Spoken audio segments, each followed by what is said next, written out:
This is a mock interview conducted by ForumIAS Academy at New Delhi. The interview panel includes eminent academicians, retired bureaucrats, and other luminaries. The objective of the program is to acquaint the candidate with the format and expectations of the personality test conducted by UPSC.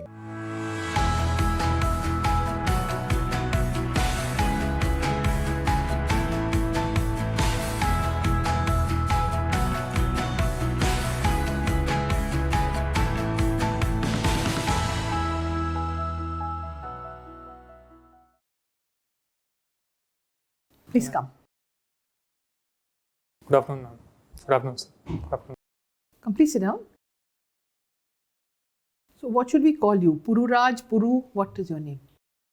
Ma'am, Puru would be absolutely fine, ma'am. Puru. Who were the Purus? Ma'am, Puru word finds reference in Mahabharata, and also there was a king named Puru who fought Alexander in 300 BCE. And these are the two main references of Puru. Mahabharata, what is the reference? Ma'am, Puru was the son of Yayati.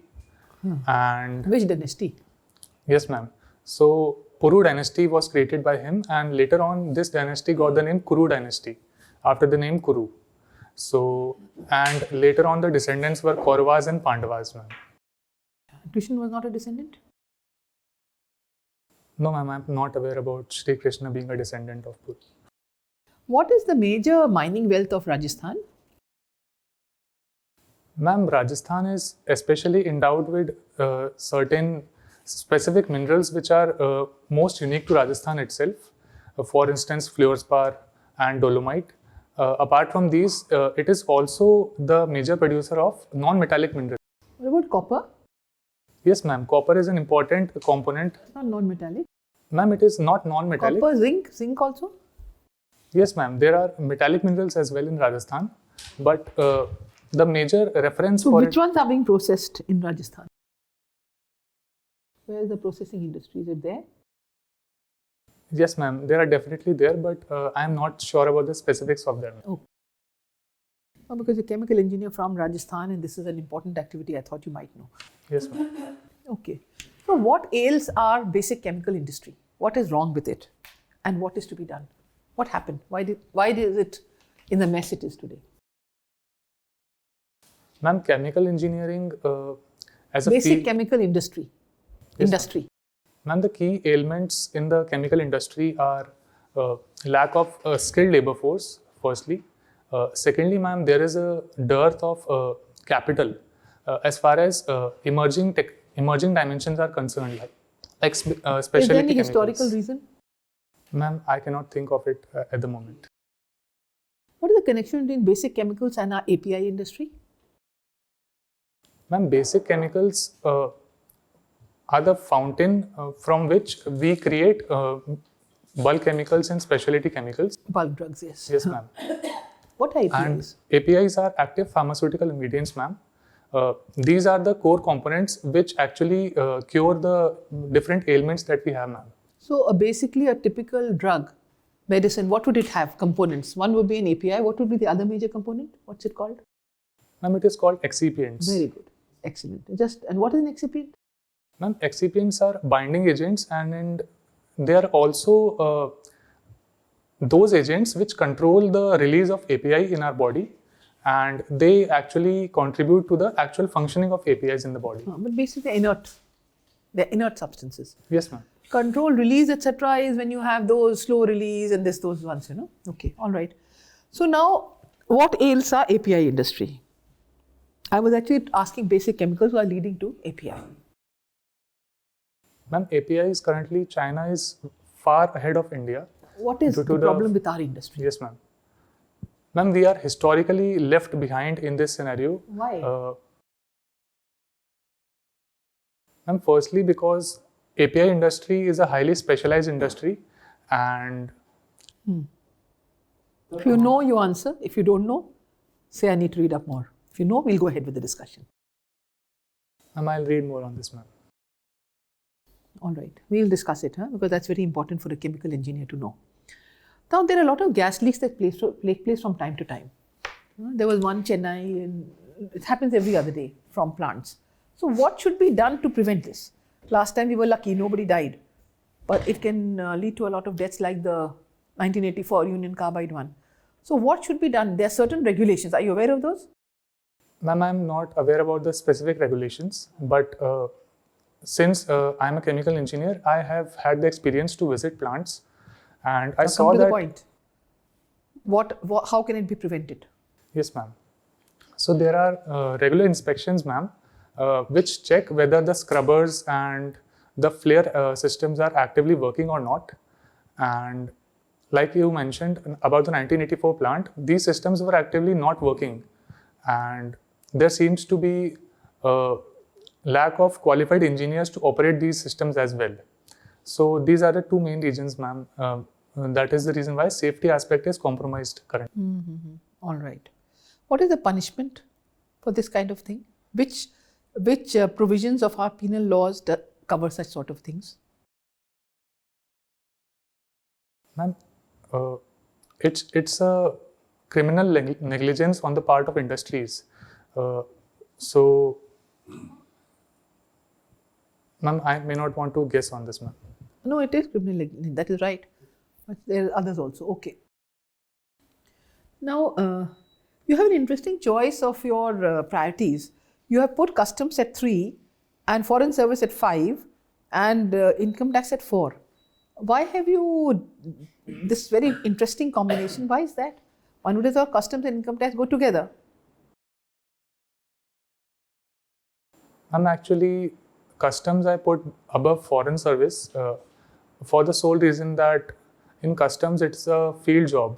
Based on my experience with seniors, they advise. So as field as income tax. Then why did you put this before that, foreign service? I'm just interested to know. Ma'am, my mindset at the time of filling of DAF was that a field job would be better suited to my demeanor, and so I did not. Customs income tax is more of a field job than foreign service. Why foreign service above income tax? That's what I'm asking. Choice between customs and income tax I can understand, though the reasons are different. We'll discuss those. But why foreign service in between? It's a sort of a very unique sort of a combination. Ma'am, in the matter of preference, I actively did not want to put foreign service at a much lower scenario as compared to the Indian revenue services. Okay, thank you. Can you tell me some specific women-specific indicators which are not well in Rajasthan? So the social indicators like child marriage, which is around 23%. It's highly unfortunate. Second indicator would be maternal mortality rate, which is around 34. It is above national average.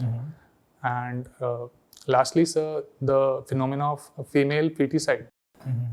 These three are the crucial indicators which where we need to improve actively, sir. Do you think raising the minimum age of marriage will to an extent curb these issues? So I do believe so, that putting at par the marriage ages for both men and women would be a step in the right direction, because the health aspect of young women will not be compromised, and the MMR will be improved in this scenario. But since it's a part of the culture and the society of rural Rajasthan, don't you feel we are interfering? So, in the garb of culture, we may not actively promote such activities which may harm the other half of our humanity. And I believe that a combination of law as well as social awareness can be a step towards inculcating the increasing the child age, increasing the female marriage age. Can you tell me some recent developments in chemistry? So in chemistry, there are few recent developments, like we are pursuing creating biofuels from algae, and we are also pursuing genetic engineering in this aspect. Secondly, green polymers are a very innovative aspect, and the construction of green plastics, which are biodegradable, is also being pursued, sir. But when we talk about plastics, green plastics is not as popular. Can you suggest a strategy what needs to be done to increase its appeal? So I believe that it's currently not popular because of costing issues as well as low adoption rate. In order to increase its reach, we will have to spend more on R&D, and the testing facilities will have to be improved to test its durability and long lastingness, because that is the most popular indicator that is considered while buying plastics. I see you are very much interested in playing snooker and pool. What is the difference between them? So snooker is a point format game, while pool is not a point format game. It's more of playing specific balls and completing that rack. So this is the major difference, and the table sizes also differ. The type of cue sticks also differ. These are the differences, sir. Can you name some important tournaments in India associated with these two hobbies of yours? So recently concluded CCI snooker championship was won by Pankaj Advani, and we also hold state-specific tournaments. So, for instance, different states like Rajasthan also held a tournament recently, sir. Okay. Puru, can you tell me what is your opinion about India's foreign policy? So, India's foreign policy has evolved greatly since independence. We did suffer some debacles in the past, but we have learned a lot from them. And in the recent years, we have taken an active leadership role by institutionalizing, for instance, International Solar Alliance, and taking up the leadership of Global South via G20. But many countries are pointing fingers at us and calling us as fence sitters. What do you think about this? I apologize, sir, I am not familiar with the term. Okay, no problem. Can you tell me what is the present state of Pakistan according to you? So Pakistan recently concluded its elections, and the coalition government has taken Leave its the role. elections aside. So the economy there is in shambles, and the role of deep state, which has been active since entire history of Pakistan, is on the rise. So any effort from the part of political leadership there to engage with India is in a way countered by the deep state. And this approach by them, I think this may change in the short run after elections in both the countries. The way India is managing its affairs with Pakistan, do you think we need to keep politics aside and follow a more pragmatic approach? So I believe that we are already following a very pragmatic approach towards Pakistan. We have stated explicitly that the terrorism aspect is a major impediment in our diplomatic engagement, and we are already establishing bare minimum diplomacy with them in order to stay in touch, but at the same time isolate them on the international sphere. Okay, Puru, thank you. Puru, can you tell me what do you mean by alternate dispute redressal and what are the mechanisms available under it? Ma'am, alternate dispute resolution mechanisms are, apart from the normal judicial process, they are to speed up the and expedition of justice. For instance, we have the negotiation, arbitration, etc. In this direction, I can recall that recently an arbitration center was opened in Chennai. What do we understand by arbitration? Ma'am, arbitration is an exercise where two parties engage a technical party who can then guide them to reach an agreement, and that agreement is binding, ma'am. Can we appeal against an arbitration order? Ma'am, I apologize, I'll have to read on it. Do we have, is there a law for arbitration? Ma'am, I cannot recall any law. There is a law. So my question to you is Gandhi relevant? Are the principles of Gandhi relevant in today's date and time? Ma'am, Gandhiji, as the father of nation, I believe will always remain relevant. The message of peace and non-violence in this increased polarized world is even more relevant than before. I believe, ma'am, that India's position currently on major global issues like the 2 wars taking place is in line with these principles itself. So I also believe that whatever communal clashes that we see around us, if we follow the Gandhiji's path and the rising inequality, if we follow his custodian spirit, I think that we can solve these problems in the short as well as in the long run. Now, you've also published a research paper in IEC journal. So, but overall research from the IITs is very less. What are the reasons? Ma'am, I believe that IITs are currently leading in India in terms of research. However, the research is lesser as compared to countries like US and UK. Major factors include that inter-IIT coordination at present is very low. Inter-IIT citations do exemplify this fact, and research orientation, especially in female students, is also very low because STEM students are only 20% in the girls category. Lastly, ma'am, the research and development expenditure, which is less than 0.7% of GDP, is also a critical factor in determining this, ma'am. Okay. You've also been associated with NSS as well as NCC, Activity Associate at NSS and NCCA certificate. So what is NSS? Ma'am, NSS is a national service scheme. It's a central sector scheme of the government of India. Its main principle is to inculcate a sense of service and a sense of discipline among the volunteers. And it has been actively working since the 1960s to inculcate these values, ma'am. What is important to inculcate a sense of discipline or rather a sense of service in the people? What is needed? Behavioral shift? Ma'am, I believe behavioral shift will automatically come if certain foundational values are imbibed.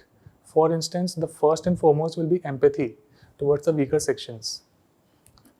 Secondly, ma'am, would be a spirit of rationality towards engaging with the principles and problems in life. And these 2 principles can definitely help everyone to make better decisions in life, which are fruitful to them as well as to others. Okay, thank you. Hello, Puru. Can you tell me why hydrogen is considered a clean fuel or environment-friendly fuel? So, hydrogen on combustion releases only water in water vapor form, and that is the reason why it is not considered polluting source of fuel. And why are carbon-based fuels considered polluting? Sir, they are considered polluting because apart from CO2, they also release carbon monoxide and nitrous and sulfur dioxide. These gases, apart from being greenhouse gases, also produce acid rain, etc. Okay, climate change and greenhouse. Okay. Can you tell me what are the engineering challenges in promoting hydrogen as a fuel for common use? First, tell me what can be the possible applications of hydrogen and what are the engineering challenges that are still to be addressed in case of hydrogen? So, the first and foremost opportunity with hydrogen we have is the decarbonization of carbon-intensive industries. For instance, the petrochemical industry and the mining sector. Secondly, sir, as the green hydrogen push is already being made by the government of India, regular vehicles of public transport can be taken over in the green hydrogen format.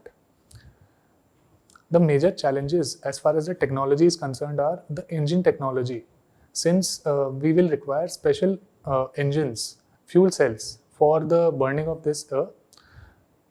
We do have the technology, but it is in very nascent state, sir.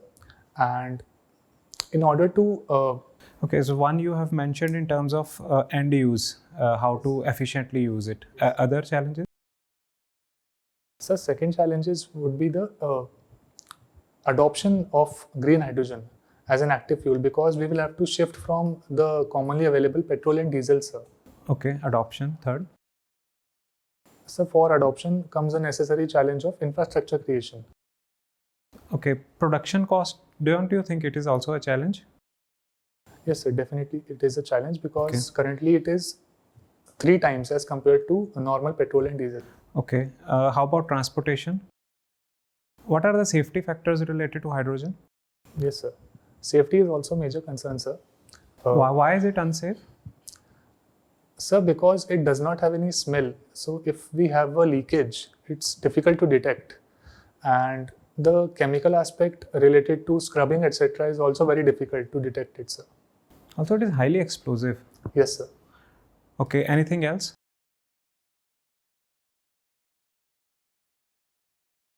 Sir, I may not recall at the moment, sir.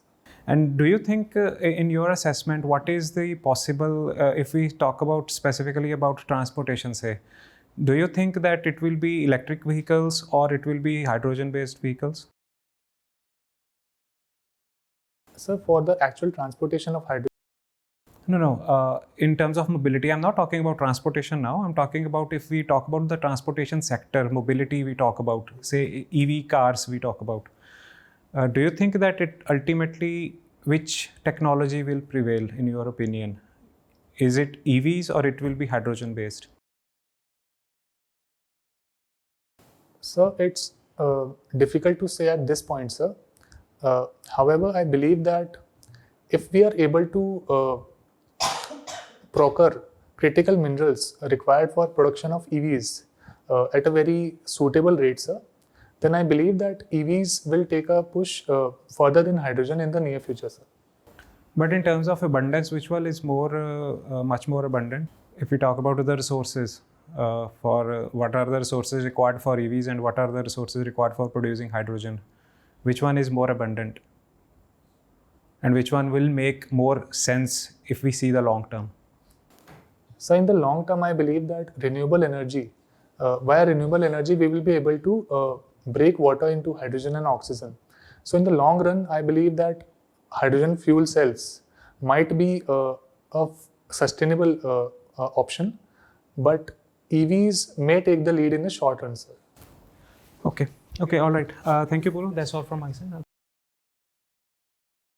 If you are a Rajasthan, you should know the minerals, you should know everything. You should know the plants. Khetri copper hai. Yes. Hindustan Zinc Limited, big controversial entity, big entity. You should know that. Study that sector, please. Rajasthan. Study Jaipur also. Secondly, you are a chemical engineer. So you must know what happened was China crashed the basic chemical industry. Other personality issues, और सब कोई problem नहीं थी. It was a knowledge base being poor. So you have time to work on it. My suggestion would be, please don't do too many mocks. Are you based in Jaipur or Delhi? And I am in Jaipur.